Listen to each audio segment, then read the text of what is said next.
সরকারি শিক্ষকেরা যেভাবে পড়ায়, যে সিলেবাস অনুসরণ করে, যে কারিকুলাম পড়ায়, আমরা একই কারিকুলামেই টিচিং দিচ্ছি, তাহলে আমাদের মধ্যে তাদের মধ্যে মহার্ঘ ভাতা থেকে শুরু করে এবং বাসা ভাড়া থেকে শুরু সকল কিছুতেই বৈষম্য। আমরা অবশ্যই এই বৈষম্য দূরীকরণ চাই। আমরা সবাই জানি যে শিক্ষাই জাতির মেরুদণ্ড।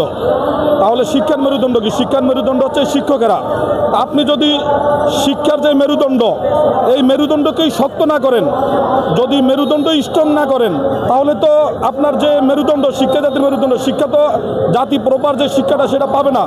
এই জন্য আমি একজন শিক্ষক হিসেবে বলবো যে শিক্ষাই জাতির মেরুদণ্ড, এই কথা শুধু মুখের প্রলাপ হিসেবে নয়, বাস্তবে রূপান্তরিত করার জন্য অবশ্যই শিক্ষকের মেরুদণ্ডকে শক্ত করতে হবে। আর সেই ক্ষেত্রে আমাদের চাওয়া হচ্ছে যে একজন সরকারি প্রতিষ্ঠানের শিক্ষক যে সকল সুবিধাগুলো পায়, আমরা কিন্তু তা পাই না। তো সেই ক্ষেত্রে যেমন বাসা ভাড়া থেকে শুরু করে আপনি চিকিৎসা ভাতা থেকে শুরু করে একই কারিকুলামে আমরা শিক্ষা দেই, তাহলে সেখানে বেতন ভাতায় এত বৈষম্য থাকবে কেন? সরকারি শিক্ষকেরা যেভাবে পড়ায়, যে সিলেবাস অনুসরণ করে, যে কারিকুলাম পড়ায়, আমরা একই কারিকুলামেই টিচিং দিচ্ছি, তাহলে আমাদের মধ্যে তাদের মধ্যে মহার্ঘ ভাতা থেকে শুরু করে এবং বাসা ভাড়া থেকে শুরু সকল কিছুতেই বৈষম্য।